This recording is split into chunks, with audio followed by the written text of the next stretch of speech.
so you talked about charity. So that's the second round is like philanthropy. So this is where the sororities are going to tell you about like their like philanthropy, what it is, whatever. That's where they're wearing like the t-shirts and the cute shorts with the earrings that you see all over the TikTok pages. That's like your philanthropy round. The top houses, I'd like quote unquote top houses. I don't think there's such thing as a top house, but whatever. They already know who's getting invited back for sisterhood during philanthropy too. There are things where like you have rush crushes, so they'll overlook like a GPA or something if like a girl in the house is really vouching for you. But those houses pretty much know who they want on their bid list at the end of the week.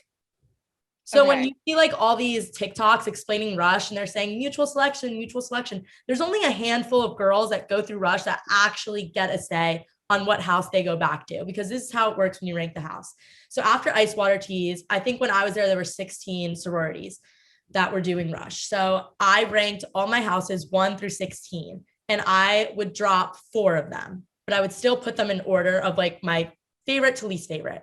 So if all my top 12 invited me back, I got to go to my top 12.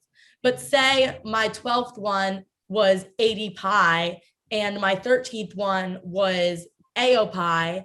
If 80 pie drops me, AO pie slips into that place. So do you feel like you did have a say at all? Like, do you think the order that you put it in mattered at all? I would say so. I had a pretty full card my philanthropy round. And so philanthropy round, you go from 12 to 8, and then you go from 8 to 3. So I would say during my 8 to 3, because I had a full card my sisterhood round where you had 8 houses, I would say 8 to 3, I did get a say on who I was going back to just because all 8 were inviting me back. But say some girl has 4 houses for sisterhood because she was dropped by the other, 12 houses, and she really wanted, XYZ, and XYZ drops her, and then she's going to get that one house that she didn't want back on her pref card. Okay. And then do you think that, do they still go through with it and just join the sorority even if they didn't want to be in that one? Or do you feel like a lot so when I went through rush, we prefed 3 houses. Now they brought it down to 2 because I think they realized most people who got their third choice ended up dropping, and I ended up getting my third choice, which was seen as like a top house on campus. My other 2 were like seen as not top. So, but I ended up hating it, but I still like went there. Like I opened the card and I looked at my row kai and I was just like, what the fuck? Because I had told them too. I was like, I really don't think I wanted to be an alpha phi. Like that was like what I wanted to be when I was a senior in high school, like going through rush, because a lot of girls from Jersey go alpha phi. And I had looked at the sorority I ended up being in during pref. That's the one round where you get to tell them if you want to be there or not. So I looked at the girl and I was like, I just really don't feel it here. And they ended up, my row kai says they ended up putting me higher on their bid list. So the computer like automatically like matched me with them. And you had even told them that you didn't want to be there. Yeah. So going into it, like running to the house, I was already like kind of like had a sour taste in my mouth because I was like, I really like didn't want, like, this is the one house on my card that I didn't want. Okay. So how long did you stay in for? 2 years. Oh my God. Do you feel like it ended up, everyone always says like trust the system, like trust or the process or whatever it is. Do you feel like, I feel like I'm interviewing you about this, but I'm actually so interested. Do you feel like it was like where you're supposed to be, or do you think you would have done better in a different sorority? All my friends ended up being in like the other 2 sororities I had on my card that were above the sorority I ended up being in. So honestly, like I don't talk to a single girl really that was in my sorority anymore. Yeah, me either.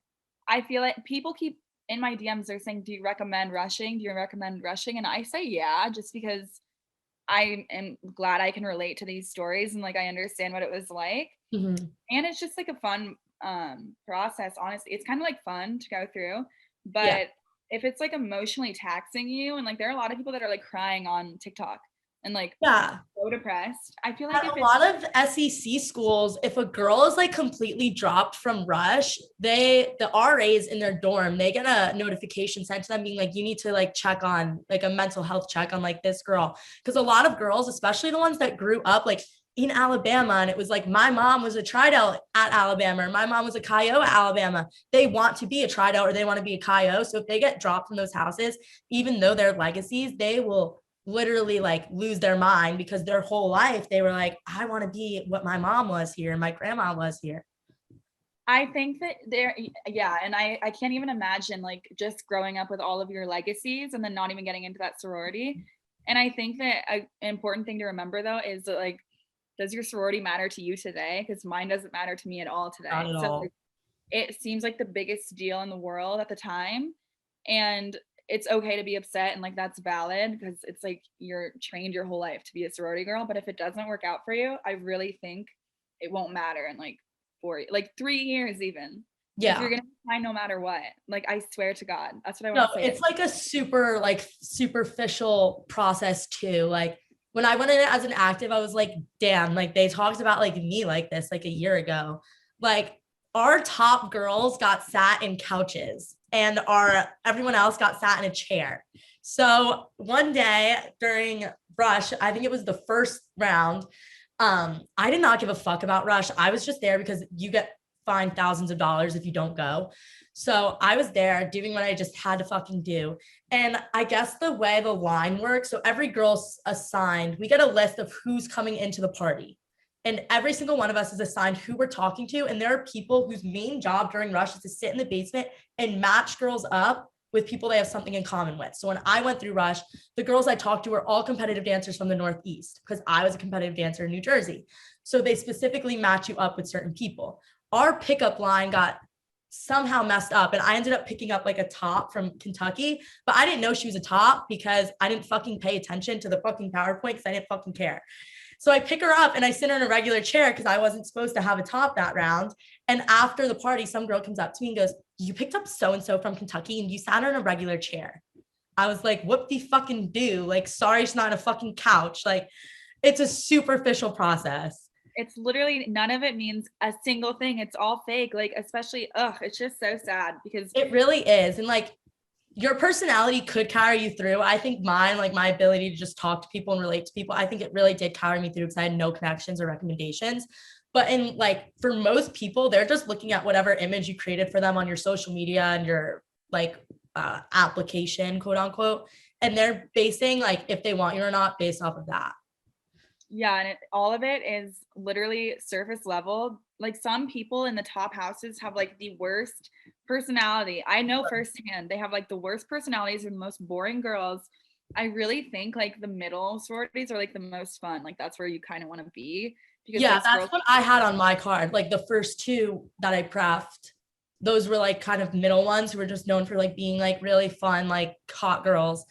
And they weren't seen on campus as like top because an Alabama top is different than a West Coast top. Like the top in Alabama is like your old Southern sororities with high GPAs and like old family money. You know what I mean? But those ones aren't fun. Like those girls are like the worst. Like I will not. say the sorority I ended up being like they did like party and they were fun. And my pledge class ended up being like a super like cute, fun pledge class. But the house as a whole, like I just don't think I fit in there at all. Yeah, I just feel like I don't even know. I really hope that girls going through it don't actually need suicide watch because it means nothing. And like the friend, I have one friend that I still talk to from my sorority. So like I don't have any. And when I dropped, they all ostracized me. And Becca could attest, we were at a bar once and a bunch of them were there and they came up to me like they literally ostracized me because I dropped the sorority and started like talking shit about it. And then once they graduated, Becca saw them come up to me like, we were so happy when you did that. Like, we hated it too. They just like, I don't know. yeah, dropping is like seen as so when you're like a freshman or even sophomore, it's seen Yeah. as really taboo. Like if you drop, like you get made fun of. That's why Mhm. I didn't drop until junior year, maybe even senior, maybe the beginning of senior year. But I lived in the house for 2 years and I only had one friend the entire time. Yeah. One. And I lived in the house. So I don't even know. Like I don't it's just such a fake process, but I understand why people go through it though. I No, I understand. do too. I think everyone, if you want to experience it, I think you should because I think you'll regret not being able to experience it. Because I think when you look on the outside at these sorority girls, you're like, that looks so fun, like that looks so cool. Like, and if you don't go through it, you're gonna regret it and you're always gonna look at it like that. But since I went through it, I look at it and I'm like, damn, like seeing like current sorority girls make those fun TikToks, I'm like, I know they're being forced to make those and I know they're not having fun. Like I know they're all miserable being in a house for 12 hours.